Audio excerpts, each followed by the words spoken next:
वाणी अमृतमय सुन जिनकी भूति ब्रह्म को धारती नील कीजे।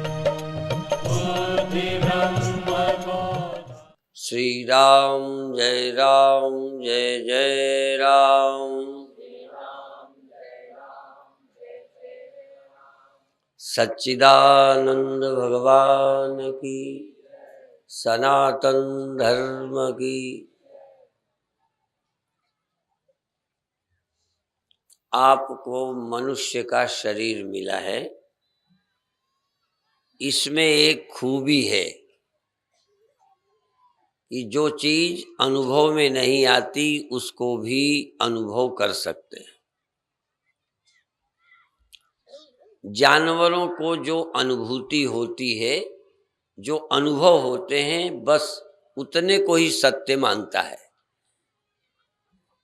उसको कोई अतीन्द्रिय सत्य अनुभव करने का अधिकार नहीं है।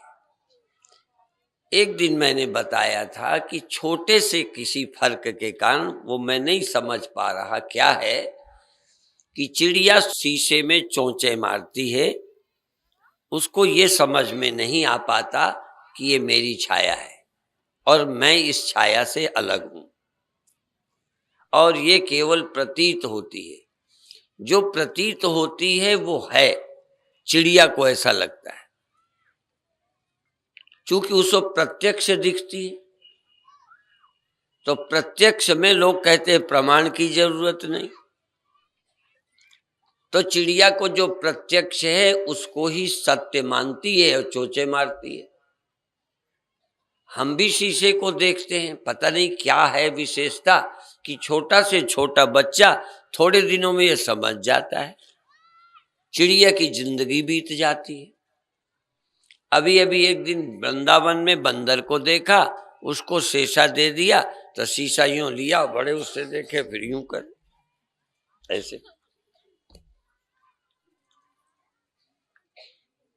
ये छोटा सा फर्क, चिड़िया में और क्या नहीं, उड़ना जानती है तुमसे अच्छा, अंडे देती है, पालती है, बच्चों को चुनाती है। ये तो नहीं कह सकते कि अकल बिल्कुल नहीं है। सर्दी गर्मी भूख प्यास लगती है, ये अनुभव, सुख दुख होते हैं। जानवर को तो बिल्कुल नहीं होते। बोलो, मैं जानबूझ के ऐसा पूछता हूं कि कोई गलती जरूर करे। कई लोग कहते नहीं। मैं इसलिए उल्टा सुल्टा कुछ पूछता हूं कि आप सुनते हो कि मेरी हाँ में हाँ मिला दो। कई बार श्रोता जो होते हैं, स्वामी जी की जो इच्छा हो वही कह देना चाहिए। जो कहलवाना चाहे, बड़ों की बात क्यों काटे। और एक इसी तरह की कहावत है, बड़ा जी हुजूरी करने वाला नेताओं का एक चमचा था। तो किसी ने कहा, यार तुम अपने नेता के साथ सच्ची बातें किया करो। कहने लगे, मुझे मरना है, सच्ची बातें करो। इसलिए जिसमें नेता खुश होता है मैं भी बोलता हूं। और यहां तक कह दिया कि यदि मेरा नेता दिन को रात कह दे कि समय रात है, तो मैं तो तारे भी चमका सकता हूं। यदि तुम दिन को रात कहो तो हम तारे दिखला दें में, हाँ पक्का कर दें कि हाँ देखो तारे निकले हैं, रात है। तो इसीलिए मैंने अभी पूछा कि जानवरों को तो कष्ट दुख नहीं होते, तो एक आध माता ने कहा नहीं। इसका मतलब उन्होंने देखा स्वामी जी ये कहलवाना चाहते हैं, ये जानते हैं कि जानवर को दुख नहीं होते, तो अपन भी कह देते हैं, हर्ज क्या है। ठीक। तो अब मैं ऐसी बातें कहूंगा कि देखूंगा कौन झूठा श्रोता है, कौन सच्चा। मेरी बात भी कटती हो तो कटने देना, झूठ नहीं बोलना। और हमारे यहां तो शिष्य की पहचान है वो ये कि यदि गुरु भी कहे तो तब तक न मानूं गुरु का कहना, जब तक न देखूं अपने नैना। या गुरु की बात भी हम नहीं मानेंगे जब तक हमें अनुभव नहीं होगा। तो हम सबको एक अनुभव तो है ही, जानवर की तरह है ही, होता ही है। हम भी जन्म से लगभग लगभग अनुभव में जानवर हैं, अनुभव में। लेकिन एक अनुभव अधिक हो सकता है जो मनुष्य को ही उसको पाना है, बस ध्यान रखना। मैं एक शब्द छोड़ना नहीं चाहता, और जो कोई बोलने में कोई शब्द छोड़ देता है तो मुझे अच्छा नहीं लगता। चाहे व्यवहारिक बात हो, पूरी बोलो, आधी नहीं बोलो। तो क्या अनुभव होता है? दर्द अनुभव होता है, जानवर को भी होता है। चोट होगी तो होगा, नहीं चोट है तो तुम्हें भी नहीं होता, उन्हें भी नहीं होता। हमने कुत्तों को लंगड़ाते हुए चलते देखा, किसी पैर पे चोट लगी तो टांगे टांगे चलता है 3 पैर से।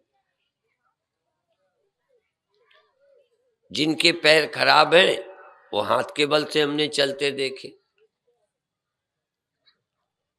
तो ये अकल जानवर के पास भी है। जिस पैर में दर्द है उसको जमीन पे नहीं रखता या धीरे से रखता है। आप क्या करते हो? जोर से रखते हो। कुछ अनुभूतियां 100%, 100% सबको होती है। नमकीन, मीठा, खट्टा, चरपरा हम सबको लगता है, और जबान के शरीर के अनुपात में थोड़ा सा हेर फेर होगा सबको। जैसे नमकीन, किसी को थोड़ा ज्यादा नमकीन अच्छा लगता है, किसी को थोड़ा कम, पर नमकीन, मीठा। यहाँ चाय, जानबूझ के मैं हरदा वालों की शिकायत कर देता हूँ, यहाँ चाय बहुत मीठी बनाते। मुझे डायबिटीज नहीं है, पर फिर भी इतनी मीठी है कि वो पीने में ज्यादा बुरी लगती है। अच्छा, आपको यदि बहुत मीठी चाय बना दे में तो अच्छी लगेगी। तो हमारी जबान, तुम्हारी जबान, हाँ, फर्क नहीं है। अच्छा ये बताओ, डायबिटीज जिनको होती है उनको जबान में मीठा अच्छा नहीं लगता? लगता है। अब वो तो बीमारी के कारण ना पिए, परहेज करें, तो ये उनकी अकल का मामला है। बाकी जबान वैसे ही है। डायबिटीज वालों की जबान और बच्चों की, स्वस्थ लोगों की जबान एक है। इसी तरह धूप है, ठंडी है, भूख प्यास है, ये ज्यादा होती है तो सबको बुरा लगता है। जानवर को, जब जानवर भूखा होता होगा, हमने कई गायों को देखा, यदि दूध पिलाने का टाइम आ जाए और बच्चा ना हो तो गाय बोलने लगती है, उसको एक जरूरत मालूम पड़ती है। और कभी कभी जानवर हीट में आते हैं तो भी बोलने लगते हैं। चिल्लाने से पता चलता है कोई चीज इसे चाहिए। ऐसे ही कई जानवरों को जब भूख लगती है तो भी बोलते हैं, पता चलता है कि इसकी कोई जरूरत है। तुम्हारे घर के बूढ़े भी गुस्सा तक करते हैं, यदि देर कर दो तो। देखो, इच्छाएं समान हैं, इंद्रियां समान हैं, सुख दुख के अनुभव समान हैं। और जो तुमको गुरु भी लगता हो ना कि इसको अनुभव नहीं होता, तो कुछ दिन धूप में बिठा देना, ठंडी में बिठा देना, नमक बहुत डाल देना। दाल में, सब्जी में, जरा सी सब्जी में नमक बराबर डालना सब्जी के, फिर देखो खुश होता है कि नहीं। ठीक है, पहली बात। और जानवर को भी, हम लोग भी कभी कभी अकेला नमक भी, अकेली मिश्री भी कभी खाते हैं। जानवर के आगे नमक डाल दो वो चाटता है, पर ज्यादा पड़ा रहता है, बाकी नहीं खाता। तो ये कौन समझाता है? हरदा वाले। मैं पहले जो लोग जानते हैं वो बताऊं। दूसरी बात, हर व्यक्ति और जानवर एक अपना अलग अस्तित्व रखता है। वो अपने सुखी होने की कोशिश करता है। हमने बंदरिया को देखा कि अपना बच्चा जिसे छाती में लिए रहती है, खुद उसे खिलाती तक है, दूध पिलाती है, पर दाने फेंक दो और उसका बच्चा खाने लगे तो खू खू करके उसे भी हटाती है। इसी तरह से तुम प्यार करते हो, पति को करते हो, पति तुम्हें प्यार करता है। बेटे को प्यार करते हो, बेटा तुम्हें प्यार करता है। पिता को प्यार करते हो, पिता बच्चे को प्यार करता है। तुम मालिक को प्यार करते हो, मालिक तुम्हें प्यार करता है, तुम्हारे लिए बाजार जाता है, दुकान करता है। पर वो भी जब तुमसे उसे तकलीफ होती है तो तुमसे नाराज होता है। क्यों? उसकी अपनी तकलीफ है। और जब उसे तकलीफ होता है तो बच्चे को मारते हैं, पत्नी से लड़ जाते हैं, नौकर को बुरा भला कहते हैं। क्यों? क्योंकि उनको दुख हुआ। ध्यान रखना, तुम किसी को क्यों डांटते हो? तुम्हें कोई ना कोई दुख हुआ उससे, कोई ना कोई नुकसान हुआ उससे। वह अलग है, तुम्हारा बेटा है पर तुम अलग हो, बेटा अलग है। बेटे को फिर तुम ही तकलीफ देते हो, अपने को तुम नहीं देना चाहते। अपने को तुम तकलीफ नहीं देना चाहते। यदि अपने को कोई तकलीफ दे तो हम उसको डांटते हैं, हटा देते हैं, नौकर बदल देते हैं, तलाक देते हैं, पत्नी को जला देते हैं, बेटे को मार देते हैं, पिता को बेटा मरवा देता है। क्यों? वो अलग है, उसका सुख अलग है, उसका मान अलग है, उसकी इंद्रियां अलग है। जब मेरा प्रश्न आता है तो मैं दूसरे की परवाह नहीं करता। जिस पत्नी से, पति से, बेटे से किसी को दुख होता है वो अलग कर देते, अलग रहने लगते। आप तो ऐसा कभी नहीं कर सकते। बोलो, वो एकदम वाला नहीं, थोड़ी देर को ही अलग हो जाओगे, अलग चले जाओगे, नहीं बोलोगे। क्यों नहीं बोले? हमने एक ऐसी भी कथा सुनी थी कि पति पत्नी में लड़ाई हो गई, हो ही जाती है, तो जरा मारपीट हो गई। मारपीट हो गई तो फिर उसने दुखी होकर पत्नी ने कहा कि आप असल बाप के हो तो आज से हाथ नहीं चलाना, मेरे से बोलना नहीं। तब पति ने भी कह दिया तू असली बाप की हो तो आज से नहीं बोलना। अब दोनों असल बाप के थे, बोलचाल बंद हो गया। अब 4-6 महीने बीत गए, बोलने का मन तो करे पर अब बोले कैसे? इज्जत का सवाल है, बाप तक बात पहुंच गई है, असल बाप के, तो अब बोले कौन? पर बिना बोले काम नहीं चले। बार बार कभी कुछ, कभी कुछ, कभी कुछ, और कुछ ऐसी जरूरतें हैं जिसके लिए बोलना पड़ता है। बहुत दिन इज्जत के कारण, असली बाप के कारण नहीं बोले। पर पति ने सोचा क्या करें, कैसे बोलचाल शुरू हो? तो जाट था वो पति, तो उसने हुक्का लिया, हुक्का, और हुक्का लेके पीने लगा और अपने कपड़े को इधर आग की तरफ ऐसे कर दिया, ऐसे, और मुंह इधर को करके तल्लीन होके, ध्यान था उधर पर दिखाता था ध्यान मेरे को नहीं है, हुक्का पी रहा। अब पत्नी इधर गई उधर गई, देखा ये जल जाएंगे और झुलस जाएंगे तो असली बाप के तो रहेंगे, पर हमारे पति से हाथ धो बैठूंगी, जल जाएंगे। तो फिर आखिर दुखी होकर बोल पड़ी, कहती है देखते नहीं हो कुर्ता जल रहा है? तो कहता कोई नहीं, जल गया तो जल गया, बोलचाल तो शुरू हो गया। जब हम दुखी होते हैं तो बोलना बंद कर देते। ये भी एक छोटी थोड़े दिन का तलाक ही है, और क्या है। तलाक का यही अर्थ नहीं होता कि छोड़ दिया हमेशा के लिए।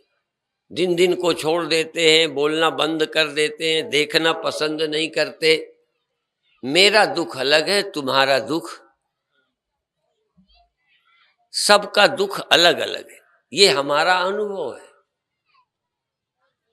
मौत अलग अलग है, जगना अलग अलग है, सोना अलग अलग है, देह अलग अलग है, इंद्रियां अलग अलग है, मेरी मृत्यु अलग।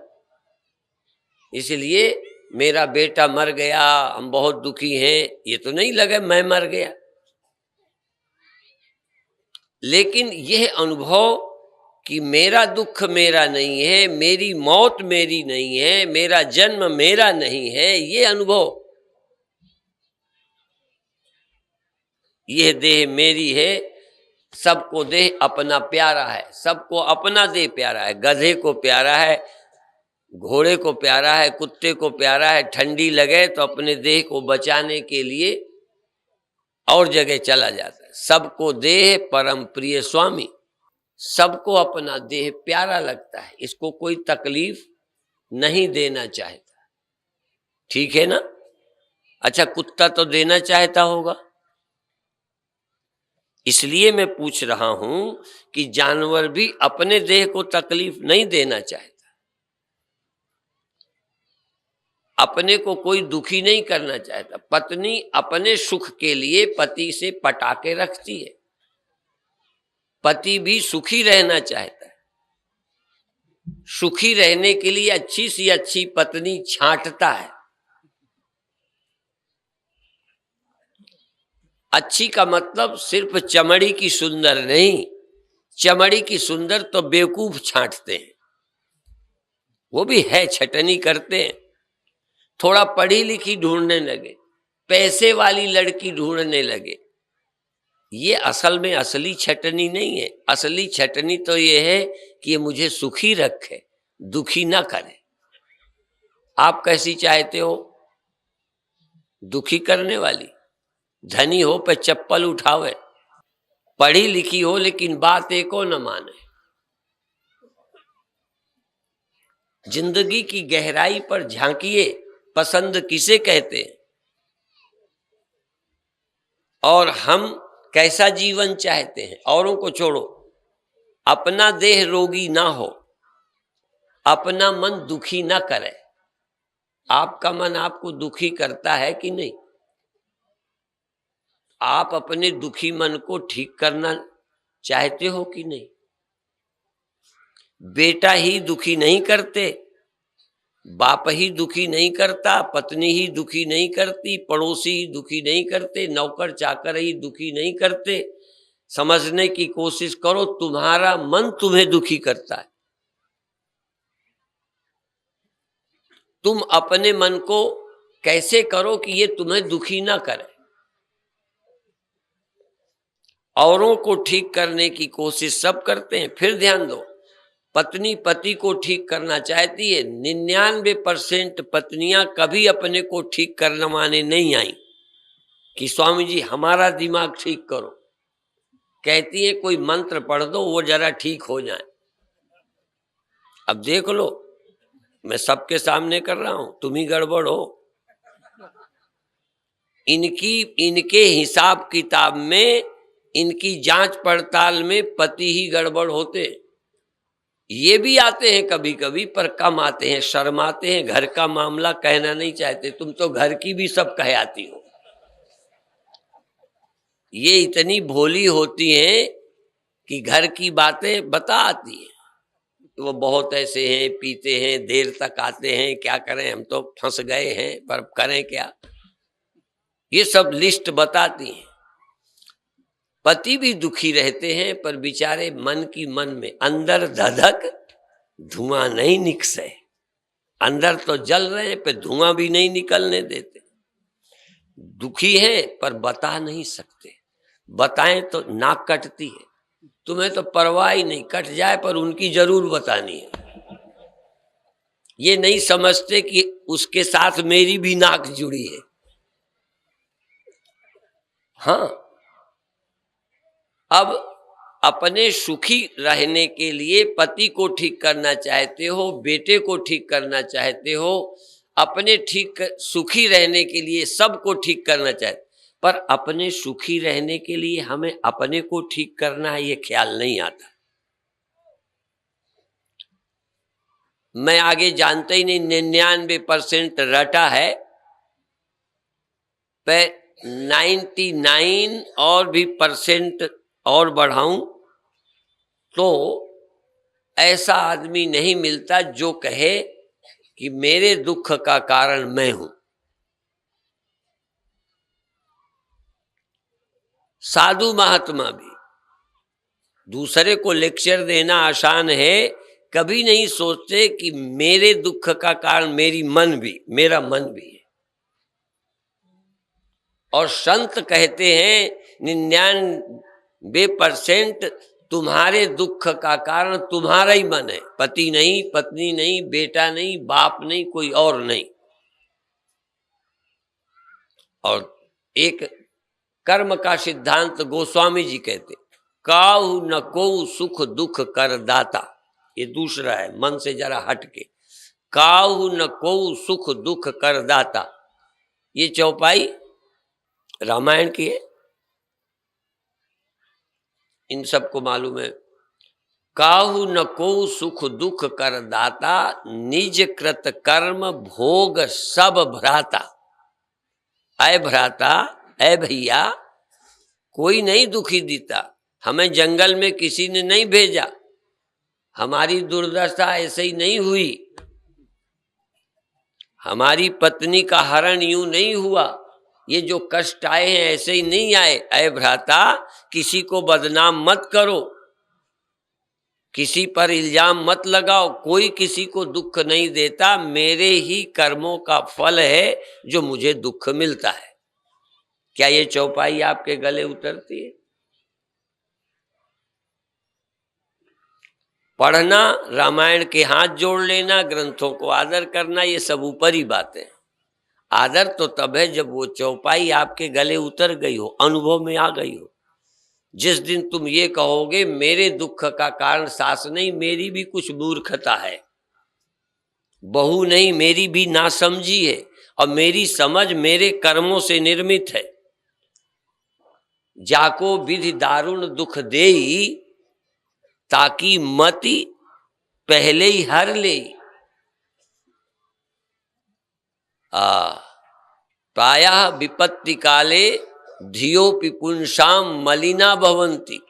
प्रायः जब संकट का समय आना होता है, प्रारब्ध होता है, तो अपनी बुद्धि भी मलिन हो जाती,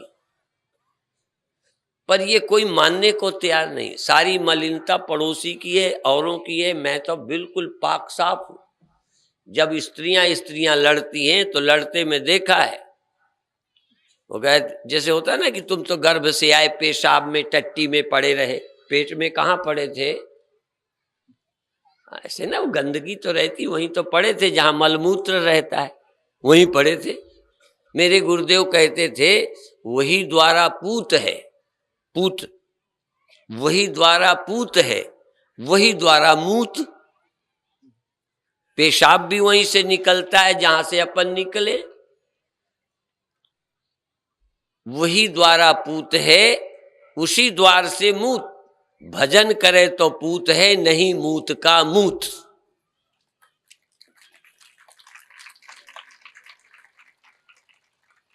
यदि भजन करते हो तो बेटा हो, पुत्र हो, नहीं तो वहीं से वो निकलता था, तुम भी वहीं से निकल आए हो, तुम भी गंदगी के ढेर हो और हो क्या। पर आदमी सुन के ऐसे झाड़ देता है जैसे पड़ोसियों को, जो यहां नहीं आए उनके लिए मैं कथा कर रहा हूं। नहीं, जो बाजार में बैठे हैं, घर पे बैठे हैं नास्तिक, उनके खिलाफ मैं बोल रहा हूं। नहीं, यहां वालों के लिए तो कोई मतलब नहीं, तुम तो बिल्कुल। तो जो लोग स्त्रियों को मैंने लड़ते सुना है, देखा है आंखों, तू ऐसी तू ऐसी, तो अंत में कहेंगे, दोनों को बुरा कहते हैं, तो फिर एक जब कुछ नहीं कह पाती, सारा माल चुक जाता है, बुरा, हाँ तू तो दूध की धोई है, माने तू तो दूध से धो के आई है, पेशाब और गंदगी तेरे को तो लगी ही नहीं।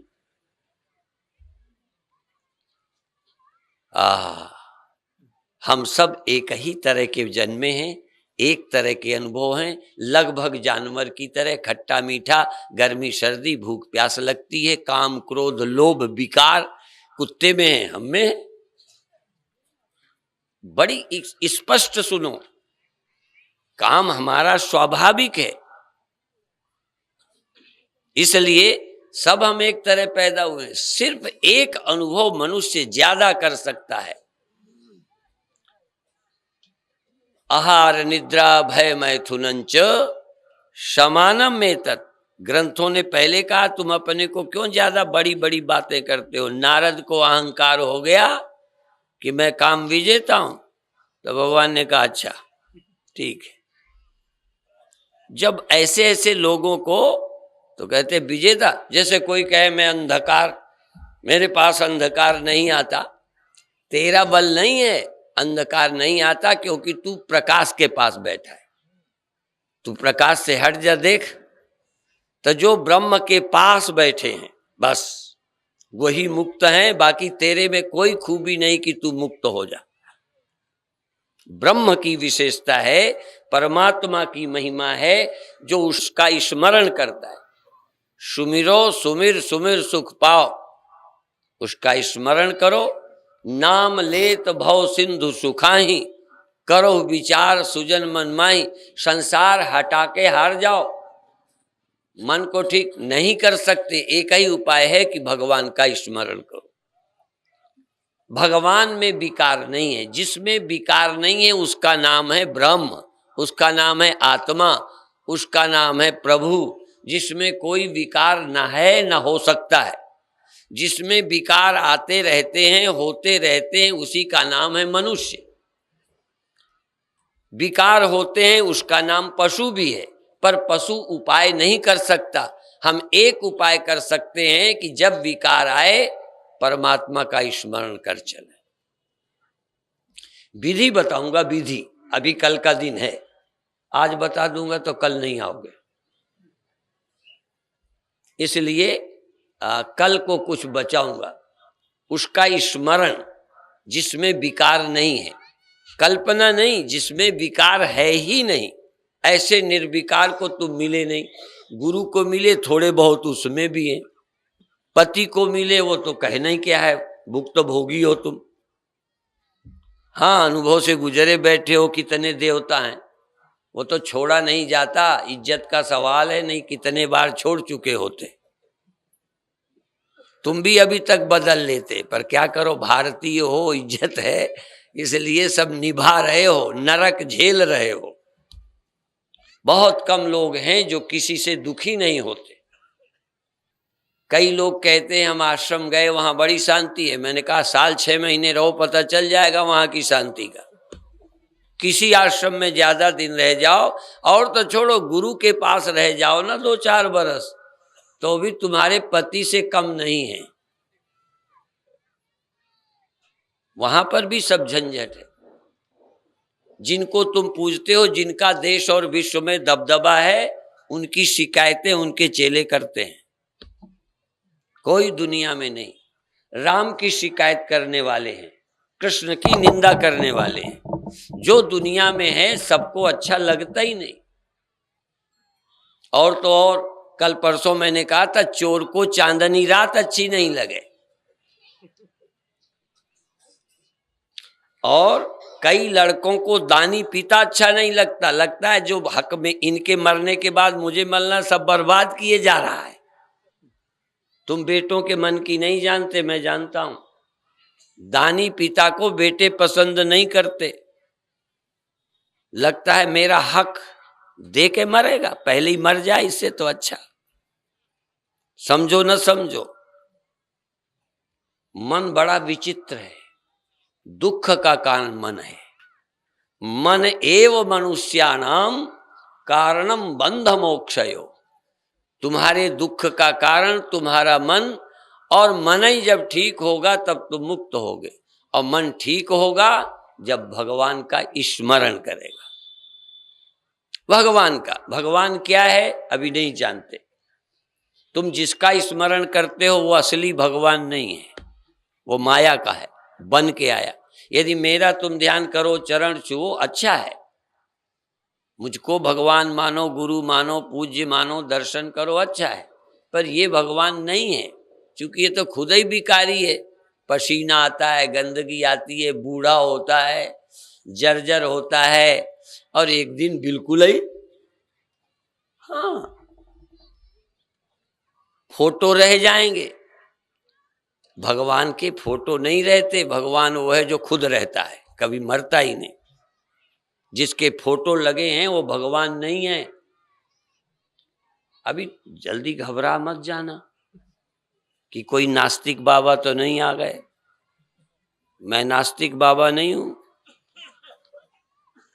किसी देहधारी को पूज्य मानकर भजन करते हो, बधाई है। इतना पवित्र जिसके दर्शन करते हो, बधाई है। पर भगवान नहीं है। भगवान एक है, सदा रहता है, कभी समाप्त नहीं होता, सबके भीतर है, उसका अंत हो ही नहीं सकता, उसका जन्म होता ही नहीं, और ना कभी भगवान जन्मा है न मरेगा। उसको जो ध्यान में ले आता है वह मुक्त हो जाता है, वह मुक्त होता है। बाकी भगत बन जाता है, पवित्र हो जाता है। तुम गुरु पर श्रद्धा रखोगे, तुम्हारा मन ठीक होगा। आश्रम पर जाते हो, मन को शांति मिलती है, पर ज्यादा मत रहना, थोड़ी देर को जाया करो। जाओ फिर चले आओ, फिर जाओ, मंदिर जाओ फिर चले आओ। क्योंकि दुखी हो, मंदिर गए, थोड़ा अच्छा लगेगा, मन ठीक बनेगा, फिर लौट आओ। वहीं बने रहोगे तो मंदिर में पुजारियों को भी लड़ते देखा मैंने, गुस्सा करते देखा, आश्रम में बाबाओं को लड़ते देखा। बहुत फर्क नहीं है। जो जहां रहता है उसका वो घर होता है, आश्रम नहीं रहता। जो जहां रहता है उसका घर है, वो मंदिर नहीं है, उसका पुजारी का मंदिर नहीं है। मंदिर है तुम्हारे लिए, पुजारी का घर है। मौका निकाल के कई वहीं बीड़ी पी लेते हैं, और ना बीड़ी पिए तो और कुछ कर लेते हैं। मंदिर के 2 रुपये चुरा के उठा लेते हैं, कथा में उठा लेते हैं, दबा लेते हैं। क्या करोगे? इसलिए मैं कहता हूं, भगवान वह नहीं है जिससे तुम दूर जा सको। भगवान वो नहीं है जिस तुमको छोड़ सके। हाँ, एक हो सकता है, या तो उसका स्मरण या विस्मरण, बस। छोड़ने का उपाय नहीं है। भगवान को छोड़कर कोई जा नहीं सकता, भगवान किसी को छोड़कर जा नहीं सकता। पर जो तुम्हारे साथ है सदा, उसका तुम्हें पता नहीं, स्मरण नहीं। उसका स्मरण और उसका ज्ञान गुरु कराते हैं, बस। और उसका ज्ञान सिर्फ मनुष्य को कराते हैं। हमने गधे को नहीं कराया, न करा सकते। हमने सोचा ही नहीं, नहीं तो हम हरदा ना आते और आदमियों का सम्मेलन न करते। हम मनुष्यों से उकता गए, गधों का ही सम्मेलन करते, घोड़ों का ही करते, भैंसों का करते, उन्हीं को सुनाते। बड़ी सीधी हैं, लेकिन वो समझेंगी नहीं, इसलिए उनको नहीं सुनाते। तुम अच्छे हो, बुरे हो, समझो न समझो, कल समझो। जब समझोगे तो मनुष्य ही समझेगा, कोई जानवर समझने वाला नहीं है। ये तुम में अच्छाई है। इतनी देर बाद मैं अपने विषय पर आया हूं कि तुम चाहे कितने बुरे हो, पर अनुभूति से पार, अपने एक्सपीरियंस, अपनी समझ के पार जा सकते हो, तो तुम जा सकते हो, मनुष्य जा सकता है और कोई नहीं। एक बार तुम पार जाओ, इस बुद्धि से, इन इंद्रियों के अनुभव से। जैसे नींद में आंखें नहीं थी, कान नहीं थे, मन नहीं था, दुख नहीं थे, चिंताएं नहीं थी, ये आपका है ना अनुभव। गहरी नींद में बेटी के ब्याह की चिंता थी, फेल होने की थी, घाटे का ख्याल था, स्वप्नों तक तो था, स्वप्नों तक था। जानकर बोलकर मैं दोबारा इसलिए बोल देता हूं कि कहीं मेरे शब्दों का अर्थ आप गलत न कर लें। नींद की 2 अवस्थाएं हैं। वैसे तो नींद की ही 3 अवस्थाएं हैं। एक जागृत बोलते हैं, ये भी नींद की ही है। एक स्वप्ना बोलते हैं, वो भी नींद में ही होता है। एक और गहरी नींद होती है जब स्वप्ना और संसार नहीं होता, नहीं भासता। नींद की 3 अवस्थाएं। पर ज्ञान की एक अवस्था होती है जब हम ये जानते हैं कि चैतन्य आत्मा है और कोई वस्तु सच्ची नहीं है। ऐसा ज्ञान जिस समय होता है वो ज्ञान बहुत प्रयत्न से और पूरी गुरु कृपा करें और सुनने की समझने की पूरी तैयारी हो। जैसे बहन बनाना हो, आजकल तो कई लोग बहन बनाते हैं, तो संत बड़े, कई बार हमारे यहाँ भी सत्संगों में लोग आते हैं, बेटियां आती हैं, बेटे आते हैं, राखी बांध देते हैं, बहन बना लेते हैं। तो साधु खुश करते हैं कि वो उसके पास बैठा है, उसके पास बैठी है। अपन ने पूछा क्या है, कहन हम इनको बहन बनाया है। मैंने कहा बना लो, कल पत्नी बना लेना। कब बना लोगे, कब बदल जाए इरादा, आसान नहीं है। पर मैं इसलिए बोलता हूं कि जैसे कोई किसी को बहन बनाए, सारा जीवन बहन जैसा व्यवहार करे। आपके बहनें हैं, बेटियां हैं, जीवन भर रहे हो, लगभग आपकी बेटी बेटी है। अकेले जाते हो, विदा कराते हो, भेजने जाते हो, बुलाने जाते हो, बाजार जाते हो। इसी तरह से ऐसे ही हम कह रहे हैं, जैसे ये आपका अनुभव है कि मेरी बहन है, मेरी बेटी है, ऐसे जैसे ये बनाया है, तैसे ही आप कभी ये अनुभव करो कि मैं कौन हूं, मैं कौन, ये अनुभव करो। अभी तो आप जो जानते हो माने जा रहे हो। आप तो इतना जानने में क्या है कि मैं टांग दुखती है, मैं मोटा पतला हूं, मोटी पतली हूं, दर्द है, ये तो अनुभव होता ही। इसके लिए गुरु बनाना है, ये अनुभव करने के लिए गुरु बनाना है नहीं।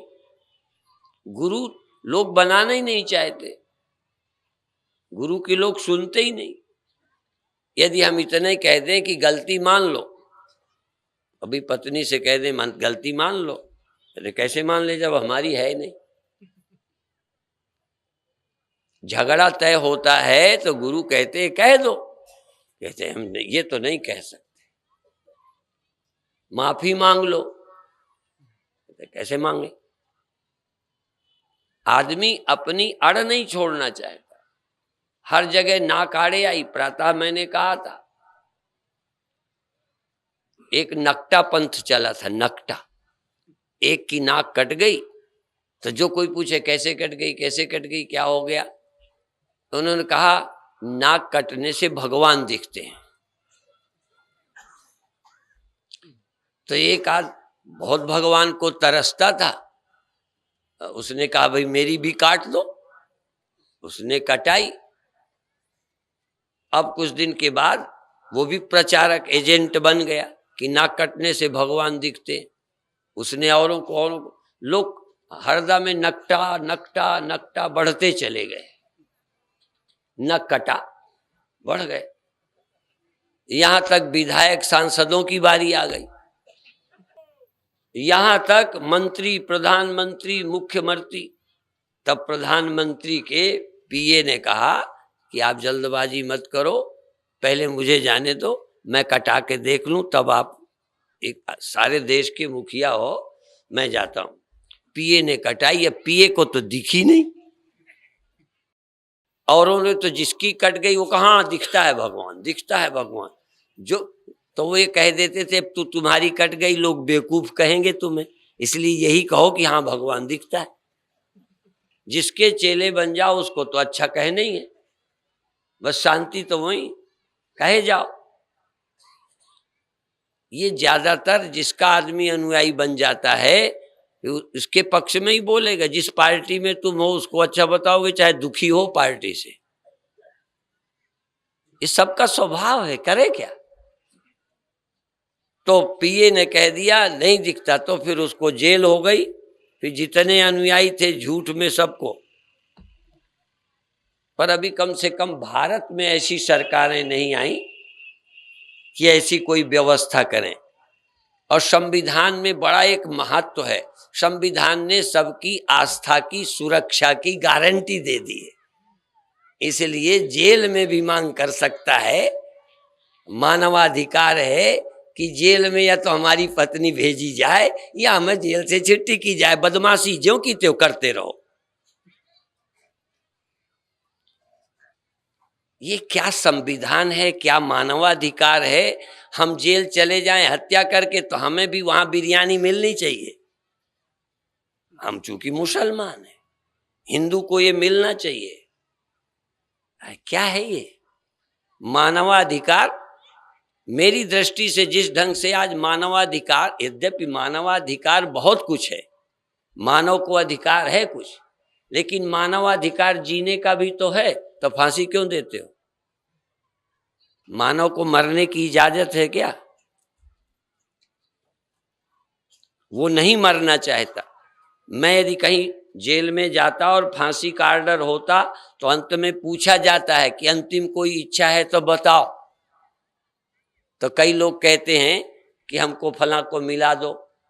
कई लोग ये कहते हैं, एक गोहत्या गोरक्षा के उसमें गोहत्यारों को मारा था तो जेल में था, फांसी हो गई।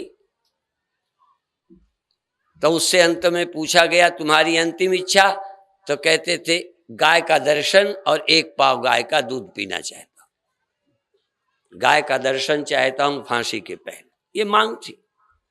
तो मैं कहता हूं यदि मुझे फांसी होवे, पूछे आपकी अंतिम इच्छा, तो कहते न मरने की।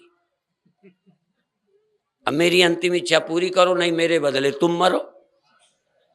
मेरी तो अंतिम इच्छा है। या तो पहले कहो कि इसको छोड़ के बाकी अंतिम कोई इच्छा हो। तुम अंतिम इच्छा कहोगे, मैं तो कहूँ तो नहीं मरने की है मुझे अंतिम इच्छा। आदमी को मानवाधिकार है, पर मनमानी धर्म के नाम से तुम कहो हमारे मजहब में हत्या नहीं करना किसी की, तो मेरी मत करो। मेरे मजहब के अनुसार हत्या बुरी चीज है, और जिस हत्या के अभियोग में मुझे फांसी है, तुम भी ऑर्डर दे के मुझे मरवा रहे हो, तुमको भी फांसी लगनी चाहिए। मानवाधिकार, जब मुझे मरने का इच्छा नहीं है तो उसको मरने की नहीं थी, पर वो अपराधी था। एक ऐसा केस आया, एक बेटा गांव के गुंडे को, जो तमाम लोगों को दुखी करता था, मर्डर करता था, एक माँ के लाडले बेटे ने उसकी हत्या कर दी। अब हत्या के बाद तो जेल जाना ही। तो माँ से पूछा गया कि तुम्हें कैसे लगता है? उन्होंने कहा मेरा बेटा जेल गया है, अच्छा नहीं लगता। पर उन्होंने पूछा तुम्हारे बेटे ने क्या किया? कहने लगे मेरे बेटे ने अच्छा काम किया है। फांसी लगना या जेल जाना ये यहाँ के कानूनों की बात है। जिसकी हत्या करनी चाहिए थी, जो हत्या के लायक था, उसकी हत्या मेरे बेटे ने की है। संविधान के कानून के विपरीत है, पर सत्य के विपरीत नहीं है। हत्या के लायक था, इसलिए मेरे बेटे ने ठीक किया है। कानून तो ये मजबूरी का नाम है, सच्चाई ये है। इसीलिए भगवान स्वयं कई जगह कानून का पालन नहीं करते। सूर्य ढांक देते हैं, प्रतिज्ञा छोड़ देते हैं, युधिष्ठिर से झूठ बुलवाते हैं, और जो मारने लायक है उन्हें मारते हैं। न मानवाधिकार आता है, न कोई कानून आता है। वो कहते हैं मैं सत्य को जानता हूं, मैं परमात्मा हूं, मुझे पता है ये मारने लायक है, इसलिए तुम कानून से निपटते रहोगे। आतंकवादियों को बरसों बरसों जेल में रख के दामाद की तरह पालते रहते हैं। जो गरीबों को मिलना चाहिए इन हरामियों को मिलता रहता है। इनको तो निपटा देना चाहिए तुरंत।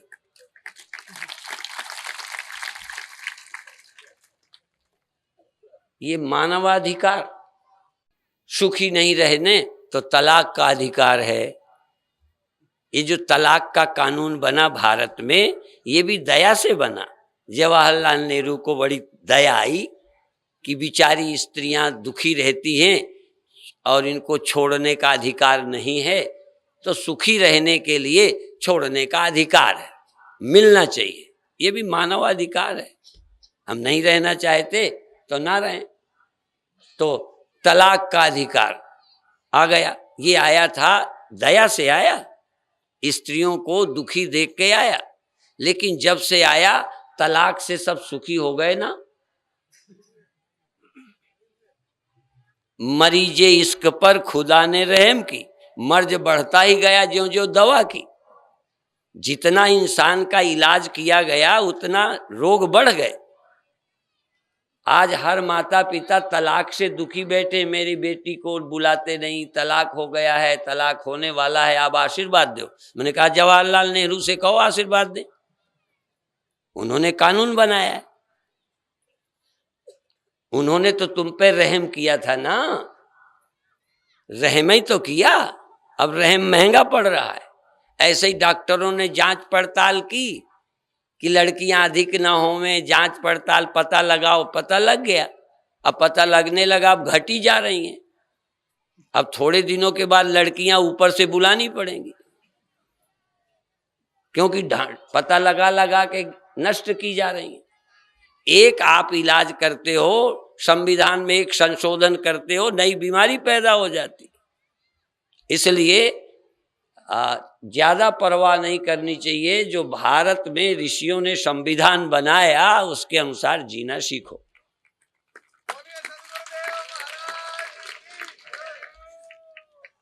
तो अब आपसे हमारा फिर निवेदन कि दुख क्या है? तुम परमात्मा से अलग हो, ये दुख है बस। ईषदप्यंतरम कृत्वा रौरवम नरकम व्रजेत।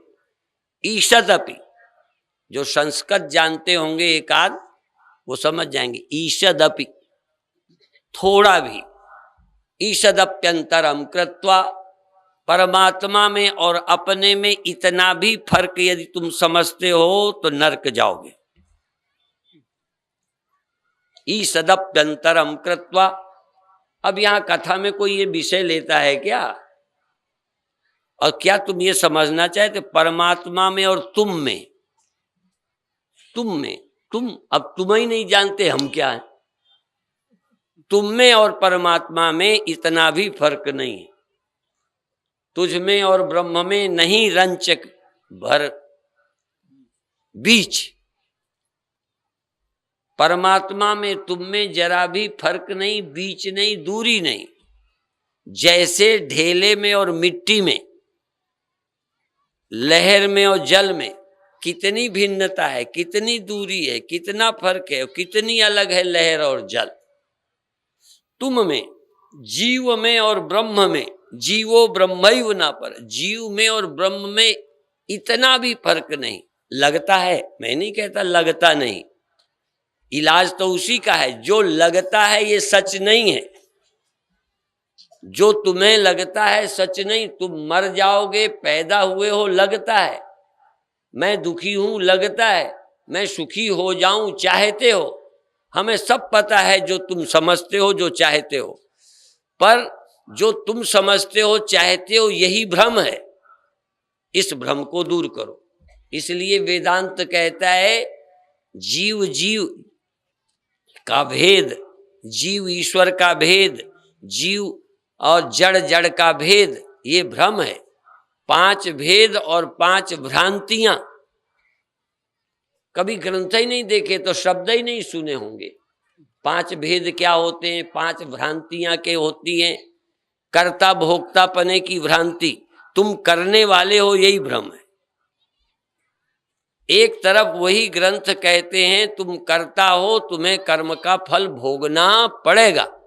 वही ग्रंथ कहता है तुम कर्ता नहीं हो। वही ग्रंथ कहते हैं तुम पंडित हो, तुम्हारा ये धर्म है। तुम क्षत्रिय हो, तुम्हारा ये धर्म है। तुमने ब्याह किया है, ये पत्नी है, इसके लिए तुम्हें ये करना चाहिए। तुमने पैदा किया है, बेटे के लिए ये करो।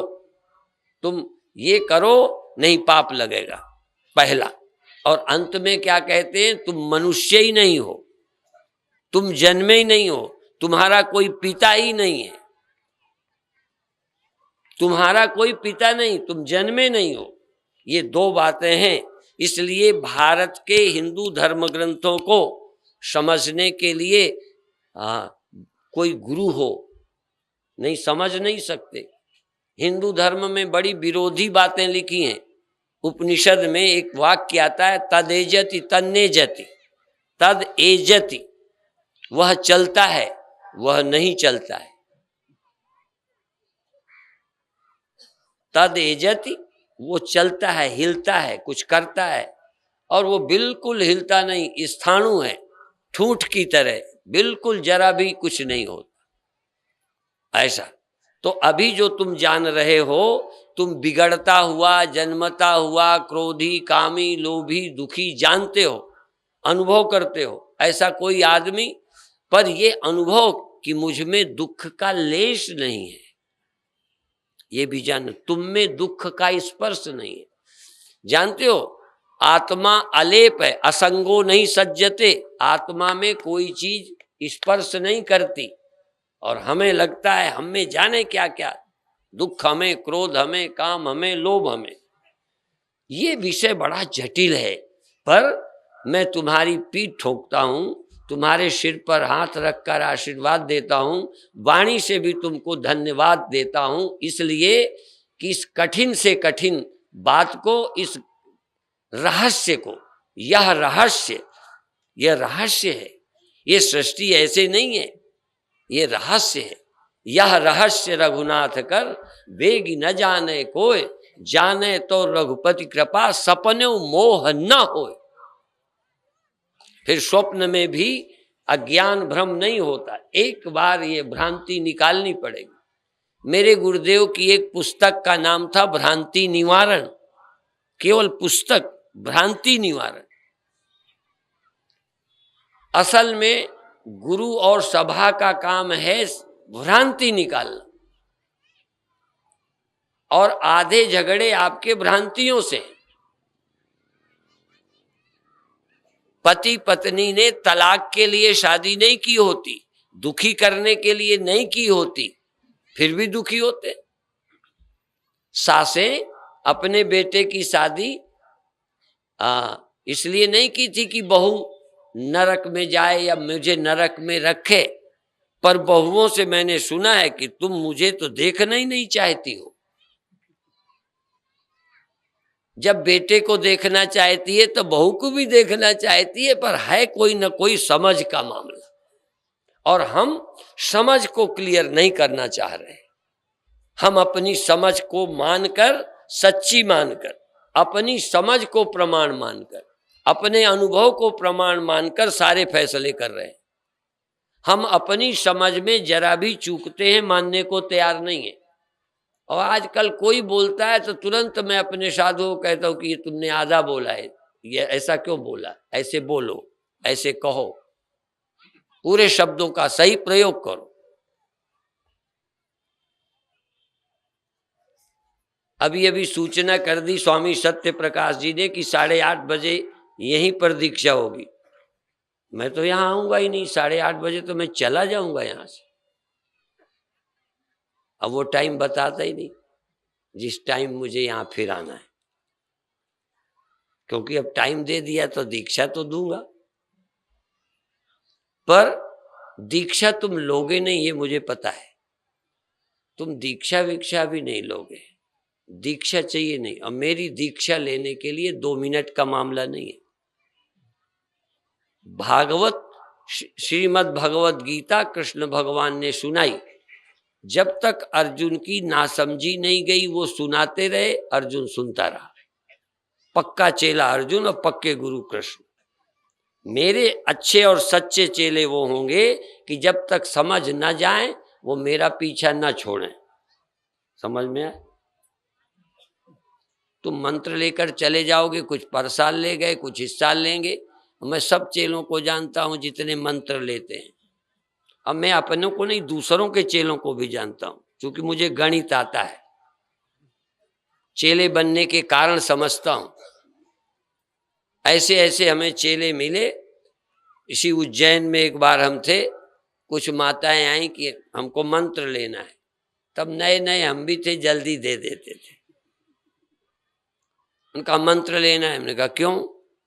कहने लगे हम रोज मंदिर में, गोपाल मंदिर में कीर्तन करते हैं, और जब तक कोई दीक्षा ना लेवे, गुरु ना बनाए, भजन पूजा पाठ बेकार होता है, इसलिए आपसे मंत्र ले लेंगे, करेंगे वही, हम क्या बताएंगे वो नहीं, वो पूजन भजन कर।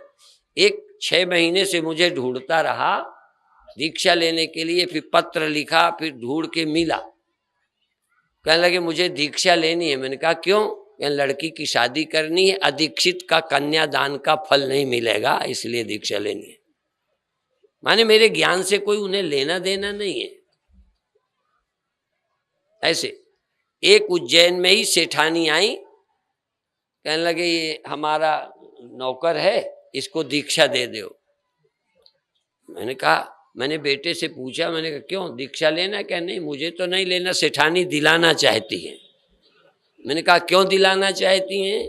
ये सच्ची बात है, क्यों दिलाना चाहती हैं? सेठानी से पूछा तो कहते इसके हाथ की हम रोटी खाते हैं, अदीक्षित के हाथ की रोटी नहीं खानी चाहिए, इसलिए इसको दीक्षा दे दो, इसकी रोटी खाएंगे।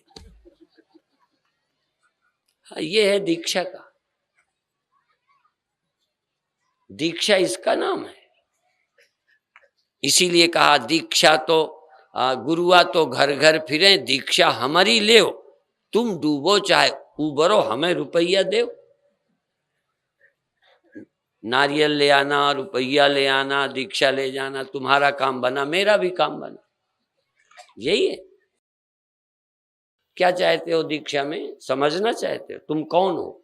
समझते हो तुम कौन हो? हाँ, जो तुम समझते हो ये भी हमारे ऋषियों ने कहा। तुम एक नारी हो, तुम किसी की बहन हो, उसके साथ भाई का व्यवहार करो। तुम किसी की पत्नी हो, उसके साथ पति का व्यवहार करो।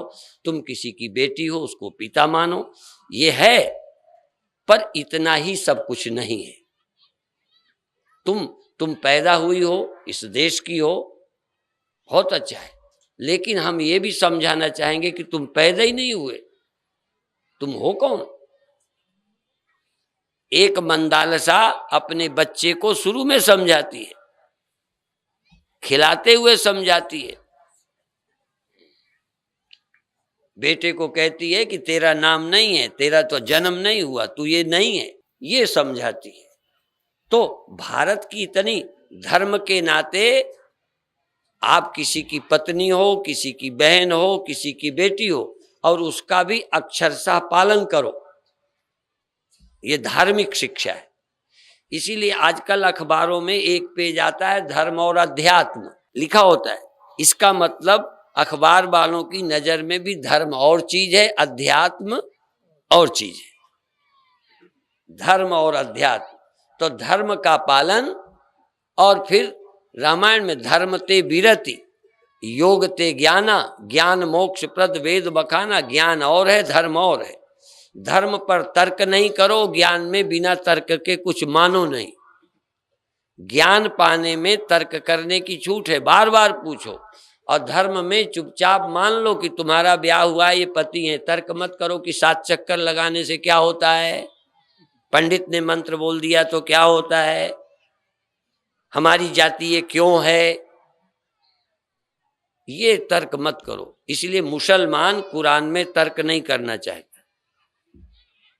जो अपने ग्रंथ पर तर्क करेगा वो कभी टिक नहीं सकेगा। इसलिए धर्म पर तर्क मत करो, और आत्मज्ञान में कोताही मत करो। जितना पूछ सकते हो पूछो। 2 बातें अलग अलग हैं। तुम पत्नी क्यों हो, आजकल नास्तिक कह भी सकते हैं पत्नी क्यों हो गए, क्या है इसमें? आप ही बता दो क्यों हो गए। आप पति हो गए ना किसी के, क्यों हो गए ये बताओ मुझे। और ऐसी लकीर बनाई, ये का है, ये खा है, ये ए है, ये बी है, ये सी है, क्यों है बता दो क्यों है। ये गुरमुखी क्यों है, ये गुजराती क्यों है, ये मराठी क्यों है, ये अक्षर क्यों है, ये बता दो मुझे। एक भी आदमी लाओ जो अंधविश्वास न करता हो, एक भी आदमी जो अंधविश्वास न करता हो। संत विनोबा ने कहा विज्ञान, विश्वास और वाणी 3 की बड़ी आवश्यकता है। विज्ञान की, वाणी की और विश्वास की। बिना विश्वास के तो एक दिन तुम कुछ सिद्ध ही नहीं कर सकते। ये तुम्हारे हैं, इसकी क्या पहचान है? इस देश का नाम भारत है, क्या है? जिस दिन ये देश हुआ होगा जन्म, इस देश का नाम बाद में हुआ होगा। तुम्हारे बच्चों का नामकरण कब होता है? नामकरण करके पैदा होता है या पैदा होने के बाद नामकरण होता है? हाँ, बहुत माता ठीक बोली। तब भारत नाम भी रखा गया होगा।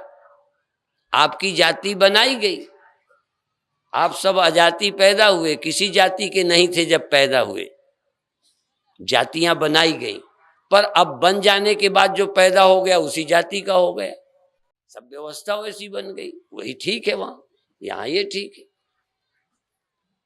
तो इस तरह से जिनके धर्म ने जो कुछ बताया है, हम किसी का खंडन नहीं करते, लेकिन हम समन्वय भी नहीं करते कि भारत के लोग अमेरिका में जाकर इधर की तरह चलाएं और अमेरिका वाले यहां आ जाएं तो अमेरिका की तरह यहां गाड़ी चलाएं, यहां सजा हो जाएगी।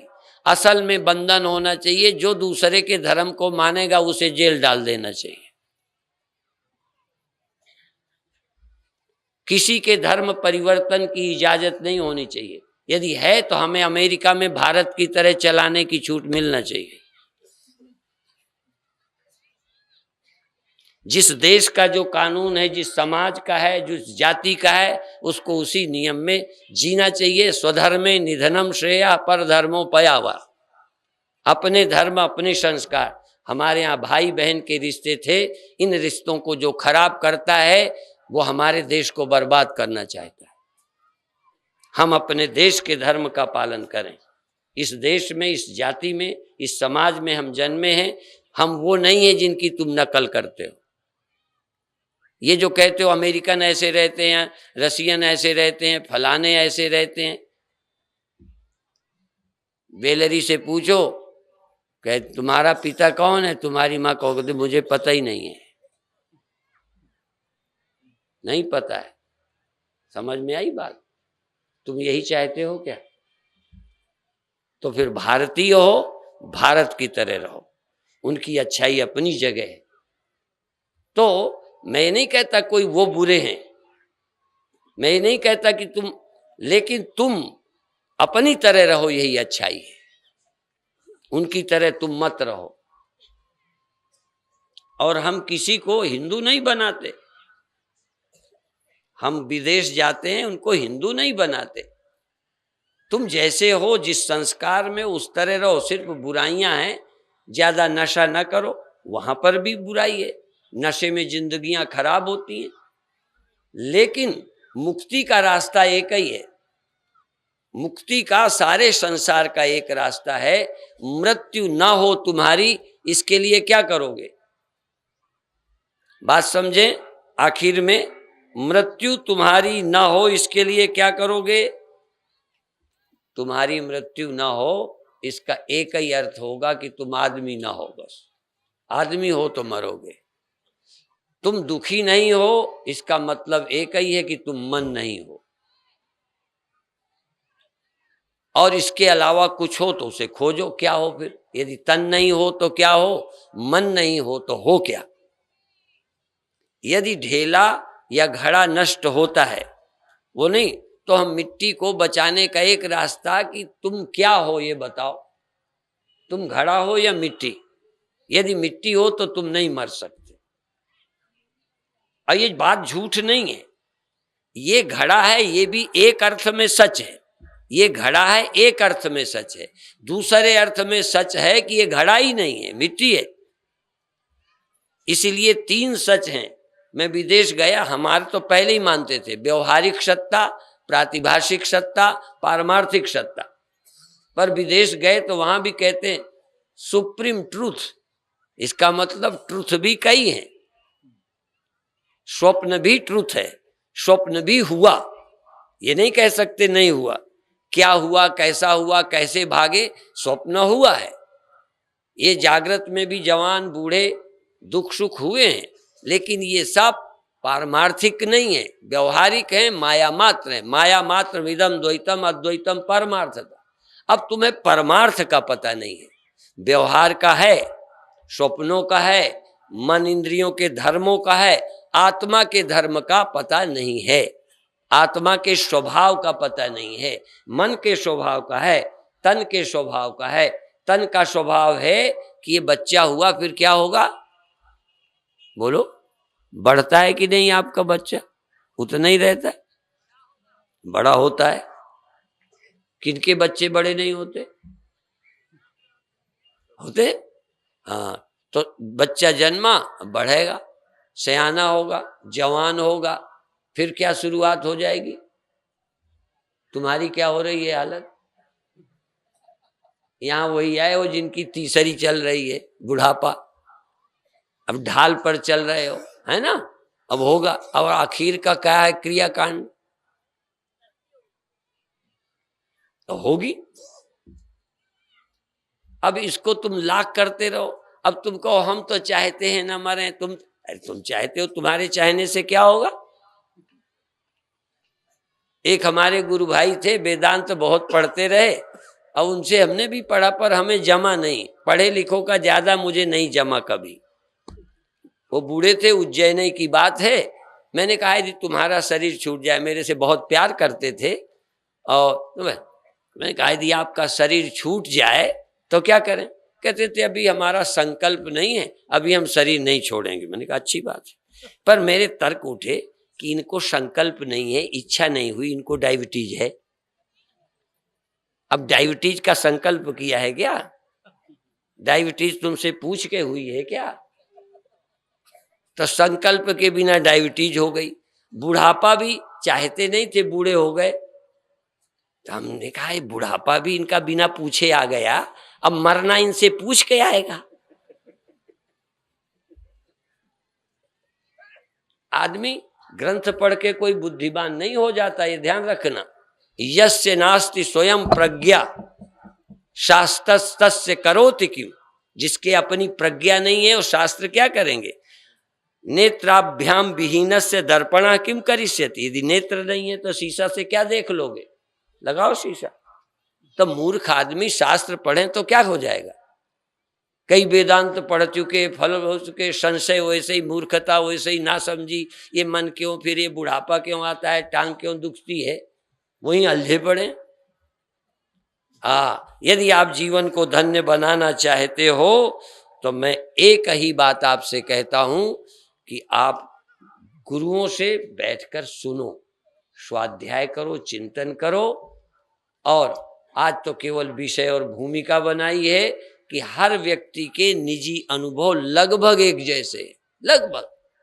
पर कृष्ण से पूछो, या तो उन जैसा गप्पी दुनिया में कोई नहीं हुआ, ध्यान रखना, और यदि वो सत्य हैं तो सारी दुनिया मूर्ख है। ध्यान रखना, कृष्ण कहते हैं कि मैं सर्वत्र हूं। अब ये कैसे तुमने मान लिया? सृष्टि मुझसे पैदा हुई है, मैंने पैदा की है। मम योनिर महद ब्रह्म तस्मिन गर्भम। सृष्टि मेरे एक अंश में रहती है। या तो ये महान गप है। जो कृष्ण को मानते हैं मैं उनसे पूछता हूं, विरोधियों से नहीं। तुम सिद्ध करो कि कृष्ण सारी सृष्टि के पिता हैं। अर्जुन ने भी पूछा, उनका ये ज्ञान मैंने पहले उनको दिया था। तो अर्जुन कहता है तुम तो पैदा अभी हुए, सूर्य को कब सुनाया होगा? मैं कहूं कि जब वो अंग्रेजों का राज्य था और मुसलमानों का राज्य था, तब मैंने उनको ये समझाया था। तो आप कहोगे स्वामी जी आपकी उम्र कितनी है? तो कृष्ण अभी जन्मे हैं, सूर्य के समय कृष्ण कहाँ? और यदि रहे तो कृष्ण नहीं बोल रहे, कृष्ण का देह नहीं बोल रहा, कोई सदा रहने वाला सत्य उनके मुख से बोल रहा है। इसलिए मैं कहता हूं कि जब हम कहते हैं तो हमारी सुनो, हमको आदमी मत समझना। और तुमको भी बताना चाहते हैं तुम आदमी नहीं हो, आए हो आदमी बनकर, जाओ यहां से आदमी न रहकर। आदमी क्या है? ये तो खिलौना है। शिष्य बन के आओ, गुरु होके जाओ, आदमी होके आओ और भगवान होकर जाओ, मरने वाले होके आओ, अविनाशी होके जाओ, दुखी होके आओ और दुख से मुक्त होकर जाओ। ये है गुरु के पास आने का। अज्ञानी आओ, ब्रह्म ज्ञानी होके जाओ। आज नहीं तो कल फिर करेंगे। अब बेलरी 2-1 मिनट सुना दे। हाँ अभी हाँ। देखो प्यारे जगत बना के मन से सबका सर्वस्व मेरा था, देखियो नैनों से world is but a dream projected through our mind's eye. इच्छा करते देखो प्यारे जगत बनाते मन से जैसे शेर भेड़ बंद तो पाया मनुष्य सिंगन से जैसे शेर भेड़ बन बैठो है मानस सिंगन से इच्छा करके देखो प्यारे जगत बनाते मन से ऐसे चीज है बंदे तो करता करे या मन से ऐसे जीव शेर बन गया है, मान बैठा है और यमराज से डरता है, क्योंकि जैसे शेर भेड़ से डरता। विचार करके देखो प्यारे जगत बना है मन से जैसे तुमने ओले पिघले जला होते अगन से जैसे धूप में ओला पिघल जाता है पानी हो जाता है, ऐसे विचार करके देखो प्यारे जगत बना है मन से ऐसे यहाँ मन ब्रह्म है पिघले ज्ञान लगन से ऐसे ही मन जैसे धूप में ओला पिघल कर जड़ होता है, ऐसे ही मन ज्ञान से पिघल कर ब्रह्म हो जाता है। विचार करके देखो प्यारे जगत बना है मन से विचार करके देखो प्यारे जगत बना है मन से What we experience in this world is from the created in our mind. विचार करके देखो प्यारे जगत बना है मन से सब संसार को तुम्हें रचता देखिए नैनों से ये सारा संसार मन से बनता है जैसे स्वप्न में, पर विचार करके देखो, ऐसे देखोगे तो ये दिखाई नहीं पड़ेगा। इस सच्चाई के देखने के लिए थोड़ा विचार करें। विचार करके देखो प्यारे जगत बना है मन से जय गुरुदेव जय गुरुदेव जय गुरुदेव जय गुरुदेव जय गुरुदेव जय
मैया तो